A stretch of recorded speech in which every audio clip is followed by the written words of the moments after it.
Hello? Hi, let's everybody find a seat. Welcome to week number 2 of our iConnect plenary sessions.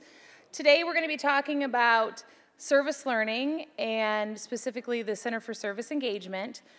Everyone who is in an iConnect class, one of the requirements is to do 4 hours of service, and so we are going to discuss that today. There's going to be some information related to what those expectations are for those 4 hours of service. And we're also going to learn about the Center for Service Engagement, which is the hub on campus for all of the service learning that students do. So I will pass it over to our director for the Center for Service Engagement, Trina Bodecker.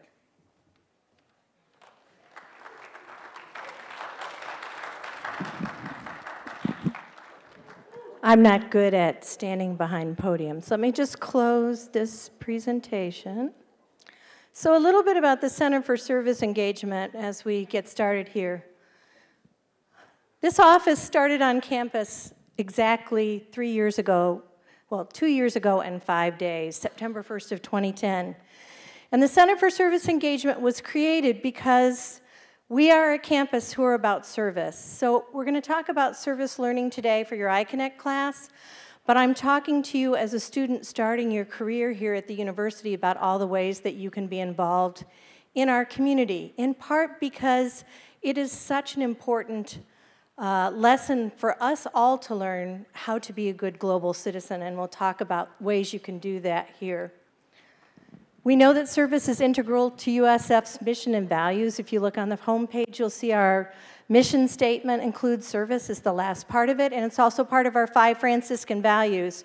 And even though the one that's written up here, serve one another, society, and the church, is the value that we focus on for this year, it really, being involved in the community and making a difference in the community is part of every one of our values. And I don't think we have to stretch too far to figure out how that is. Today I have 2 goals for us. The first one is that you'll learn about how you can be involved in the Center for Service Engagement during your 4 years here on campus. And also then that you will learn about your iConnect service learning, and so we'll talk about that more in just a second. But first of all, what I'd like to do is to invite a few students to come up here. These are students who have been very involved in service during their time here on campus. They'll give you an idea about some of the things that you can be involved with as a student, and I just think you'll be very, very inspired by their stories. So the first person I'm going to ask up is Sarah Haas. And Sarah is a student, she can tell you what her major and minor is, but what I asked them to talk about is what did you do, why did you do it, and how did it change you? So I'll give you the microphone, and I'll pull up your PowerPoint for you if you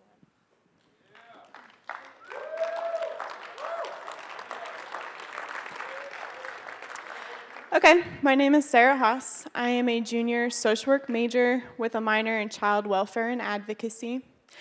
Some of the service projects, I've done a lot here at campus, and the Center for Service Engagement has a lot of opportunities for you. But one of the biggest projects I did was the alternative spring break trip. Every spring break, they take a group of students down to Eastern Kentucky to do mission work. It's called WorkFest, and I actually have some pictures to show you about like what we do there. But basically, Eastern Kentucky is one of the most impoverished areas of our country. They don't have very much, and it's not very known. So this is just like an awareness type thing. Okay, these are pictures of the house that I actually went and worked on. These are before pictures. Basically, it's kind of run down, but we wanted to restore it and make it better. They wanted an extra deck and all that kind of stuff. So, and these are some of the pictures that I was in and the things that I was involved in like making a roof or a porch for the family. Others were actually involved in either tearing down an entire house and restarting it, like rebuilding it from scratch. But my group was actually just involved in just a little project of restoring things that they might need. And this is just adding on, like, you go down for a whole week and you spend it with groups from all over the country, like college students from all over the country, and you get separated from your specific school, so then you get to know other people also, and you get to live with them and work with them and make connections with people that you've never thought you would make connections with. And you make really good connections with the family that you work with too. They're so excited that you're there to help them, and sometimes they're actually out there helping you build their house. They feel like they need to. And this is the group I was with. The lady in the back corner is actually the lady whose house we helped finish. And this down here is like the finishing project of what we were there to do. So we do have signups for the trip. We can only take so many students, but basically you'll know before Christmas break usually when the trip's going to be and when to sign up by. You either get an email, or especially if you're connected to the Center of Service Engagement page, you'll get an email saying, hey, this is coming up. If you want to sign up, this is how you do it. And then you sign up. There is a charge, but you're there for a week. You get fed every meal, and you help a lot of people. Thanks, Sarah. So there's actually a link. If you watch the campus ministry page, that's where they have the sign-up form, and we usually put it up around November to December. They usually leave the Sunday at the beginning of spring break. They come back that Friday. All the transportation, your food, your shelter while you're gone is covered, and I think the fee is like $50 or $100. It's very, very inexpensive. I'm sure Sarah could put you in touch with a number of other students who have done that trip, and I just can't recommend that experience enough. It's also a great thing for your resume. And now I'd like to introduce Ariel Quickery, who's coming up to talk about Formula for Life, which is something that's a unique project here on campus that we're very excited about.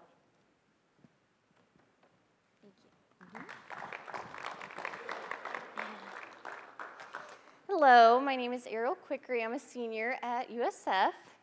My major is biology, my minor is chemistry. And I'm going to talk to you about Formula for Life. I'm on the board for it. It consists of 11 other students. Dr. Amy Obringer is the one that's head of it, and Amanda Pedro, who's also a senior, is our chairperson, so the president this year. And the first picture I have is all of the beautiful kids at this orphanage that we care for. Father Andre is in the blue shirt. The two ladies in the back are considered the mamas, so they take care of 24 kids.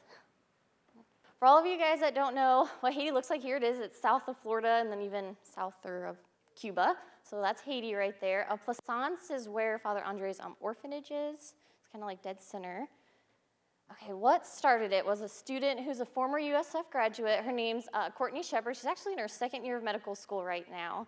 And she was doing something in the Dominican Republic and realized that kids needed to be fed, basically. She's seen a mom that had an infant, and what she was feeding the infant was water, was dirty water, and crackers mixed together.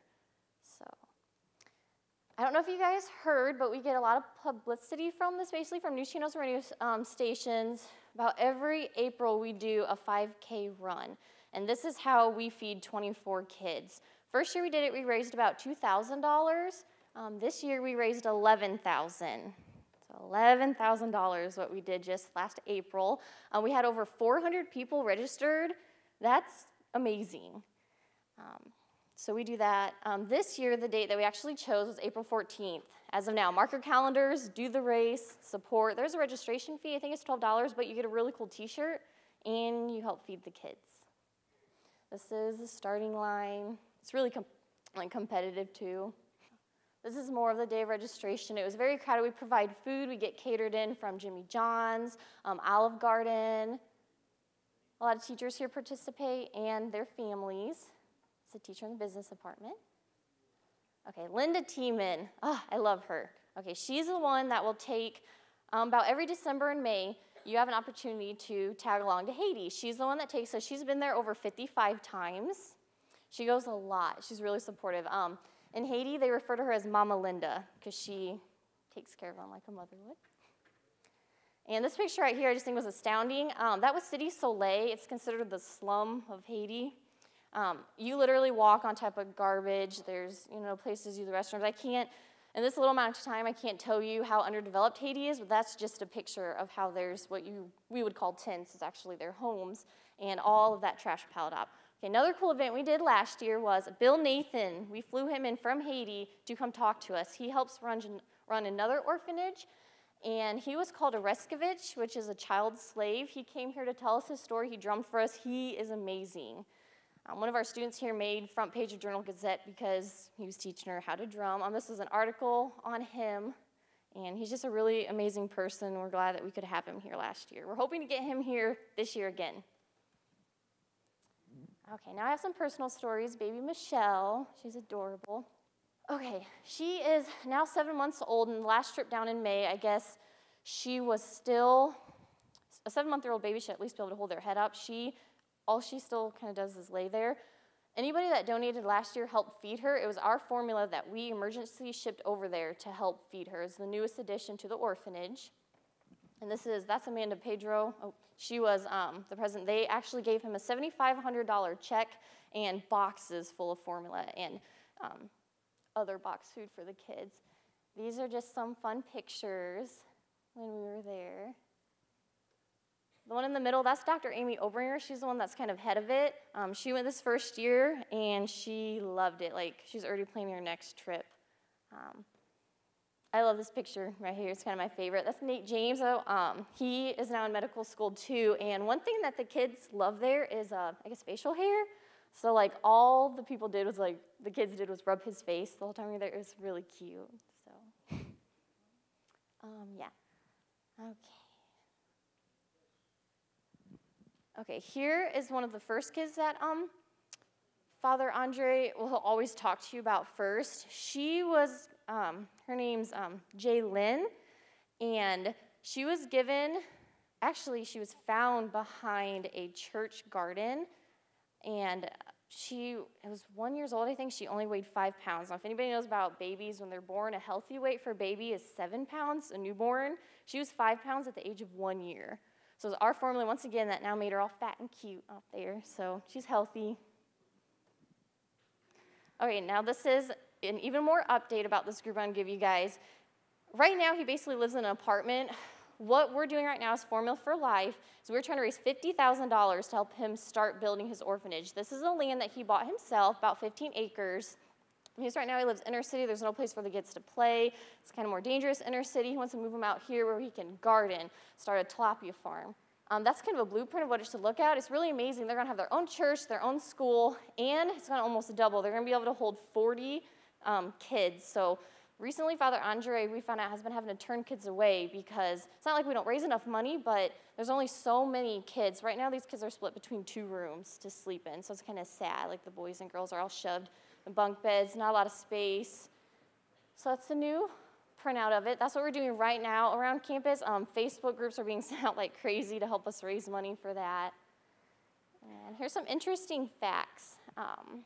Look at how much these people make a year working there. So there's always like a guard at the door. He makes $62 a year. Some of us make that in like a day.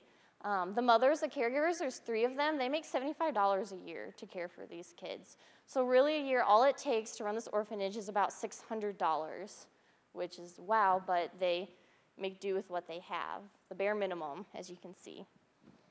Okay, I want to end this by summing up. Formula for Life is just a group that was started. We take care of an orphanage over in Haiti. We make trips 2 times a year. Anybody's welcome. I would say go. I'm going again in December because it seriously changes your life. Like, I can talk all I want up here about Haiti, show you guys all these pictures, but until you actually land in Port-au-Prince and see how people interact with you, wow. Like, it keeps me humble. So, good way to volunteer your time. If anybody can, first person to raise their hand, if anybody can remember how much we earned in the last 5K, you're going to get a last 5K t-shirt. Okay. Which one was it? That guy, right there. Right there. But I was looking that way, to be fair. Oh, okay. So, how much? Yes. Okay, the shirt says I have as a medium, but I hope you like it because it's awesome. Thank you, guys. All right, thank you very much, Ariel. I would tell you, too, do you remember when Sarah was talking, they're going to some of the poorest counties in the U.S. when they go to the Christian Appalachian Project, and Haiti is the poorest country in the Western Hemisphere. So we're really, really working with the poor through this school. We also have another group on campus that goes, it's through our physician assistant program that does massive fundraising and goes and does medical mission trips every year. So really, really very, very involved. The last person I'd like to call up is Shane Swigert, and he's one of our students who is starting as the president of a new club on campus called Cougars Care, and is an environmental science major and kind of got involved through that. Thank you for that introduction. I am an environmental science student, and first off, before I start, I want to say that women are the superior species between us. They did a great job, and I did make a PowerPoint, but I didn't send it to her, so fail on my part. But I'll just talk to you a little bit about my experience. I'm going to use this thing because it's here, so I like leaning. Anyways, I started service back whenever I was in high school. Kind of did it for honors and all that stuff, and kind of got involved there. But once I got to high school or college, I kind of stopped. Didn't think I had enough time, or got involved with school and all this other kind of homework. And I'll tell you right now, time is there if you make it. And it is definitely something that will change you, as Trina said. It's a learning experience and definitely gives you a feeling of satisfaction. Whenever I came here, I transferred to St. Francis about my sophomore year. And for my advanced environmental class, we had to create a project. And us students in the class had to coordinate it and get volunteers and choose somewhere to volunteer or to help with. And we chose Little River Wetlands. Don't know how many of you are from around the area, but Little River Wetlands is a conservation project out on Ingle Road. It used to be a farmland, and the crops and everything kept getting flooded, so they changed it back, and now it's about, I can't tell you statistics or numbers, I don't want to lie to you. So there's just a lot of property out there that has turned into wildlife, and it's beautiful out there. I recommend you guys going out there sometime for a study break just to relax or something.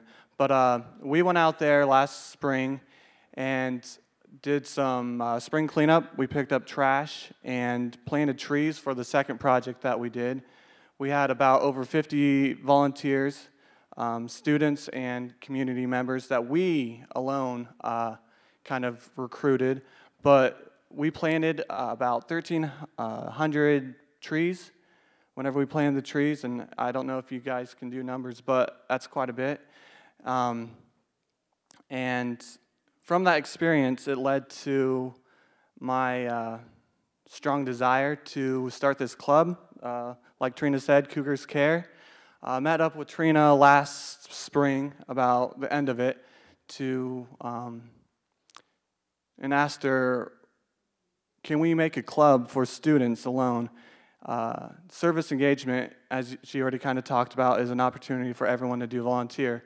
And volunteer is great for resumes and definitely is something to use, and employers do look at it. So if anything, everyone here is going to school, they're going to need a career, and it will help. I'll tell you that right now.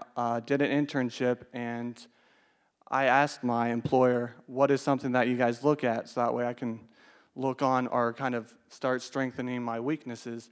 And they say volunteer is highly looked at. It shows that you are involved in the community. So that's just a tidbit advice from me. But Cougars Care, if I had my little clicker, I'd be clicking it right now, is an opportunity for students to be a part of this group. And instead of getting, I mean, I'm not trying to bash on service engagement, but we choose our own projects. We choose what we want to help with and who we want to help. And we are focused at nonprofit organizations. I feel that they are the ones that need the most help. They're not making profit off of anything that they're doing. And one opportunity that is coming up on September 22nd is Walk a Mile in Your Shoes.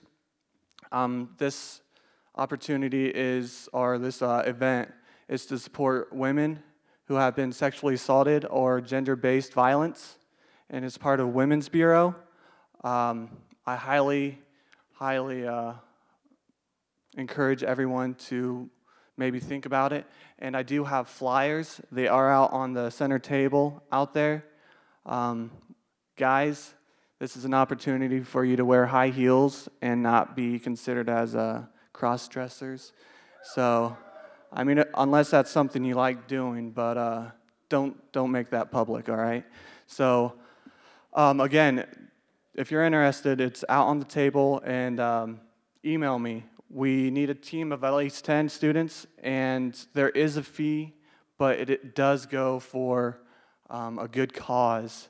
It helps the hotlines. It pays for the hotlines and any kind of counseling for women who have been assaulted. And if anything, go to their website at womensbureau.com, or just type it in Google or Bing it, and it will take you there, and you can see the statistics. It's amazing to how many people actually get assaulted. And it's not just girls, it's guys too, so guys, watch yourselves. But again, take a flyer and email me. Thank you.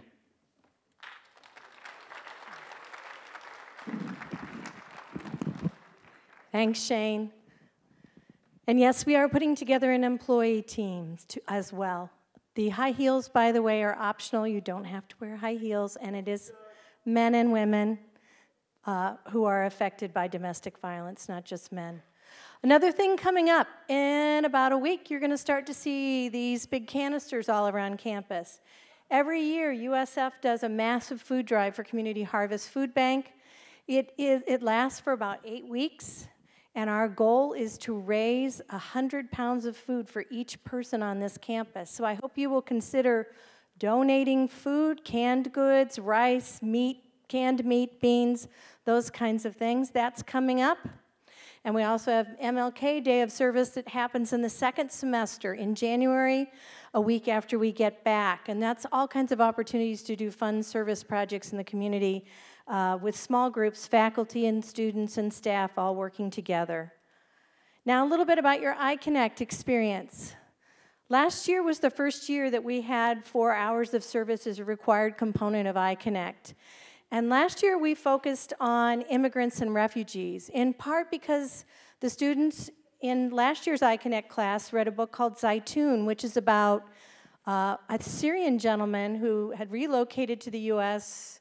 years ago, became a very successful businessman in New Orleans, and then when Hurricane Katrina, the hurricane that I hate that name because it's my name, but anyway, when Hurricane Katrina came to New Orleans and basically ruined all the businesses and the people's home dwellings and that kind of thing, he was actually arrested and held by FEMA and Homeland Security, and he was unfairly targeted because he was someone who was Middle Eastern from a different country.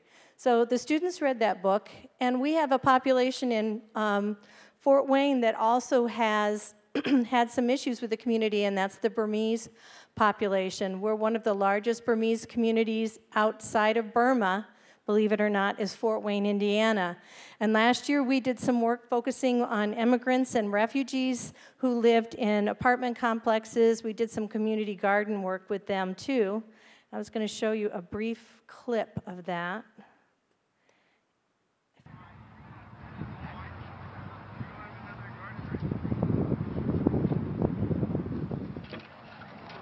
I can take that up. What do you want to do?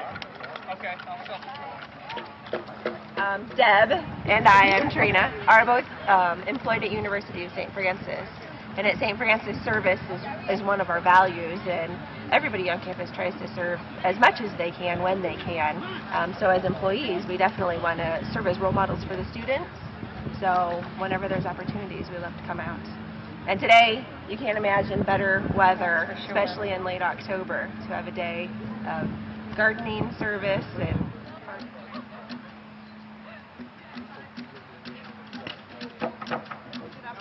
to get outside and to give back to the community. I'm also an RA at St. Francis, and I brought a full resident for a program. I'm an Ivy Tech student. It was a service day, and I always think it's a good idea to be able to help people because they in turn help us. So it's just kind of that giving and receiving kind of thing.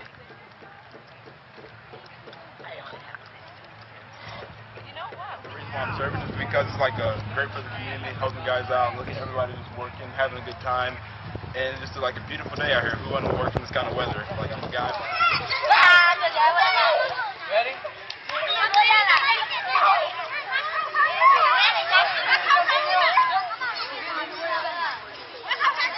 Cleva Williams, and I'm the director here. And I'm doing this with excitement because it's helping a group of people who sometimes are afraid for their families because they're in a new country, don't know the language. And I asked myself what I would want or need if I went to another country. So that is what I want to give them.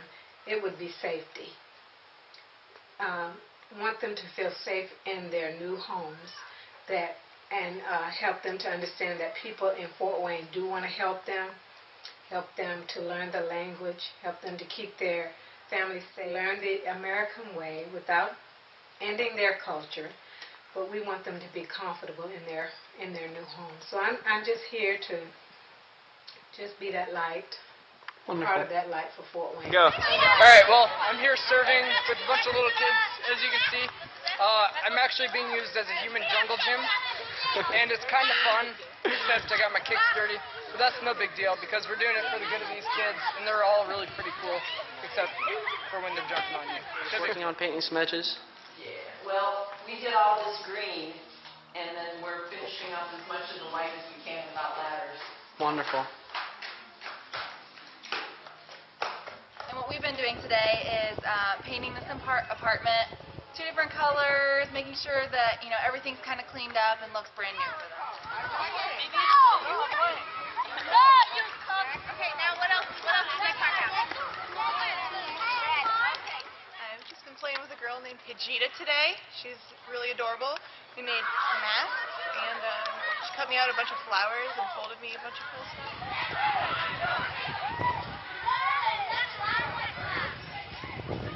Service just because it's part of the nature and fabric of St. Francis, and so it was sort of a no-brainer to come out today. And I'm in Moulton and met Dan, and that was part of the thing too, was to meet some different people. Mauricio, who is a parishioner here, who's been sort of the mulching crew, and so that's been a lot of fun. And, beautiful weather, and just a great day to come out and help the community. It's been a fabulous day. I've met some great people. It's been amazing to see the teamwork of people that you don't even know, and just working together and piling up, you know, the raised beds. And it's really, I think, real heartwarming to know that everyone's coming together to help out the community, people that we don't even know.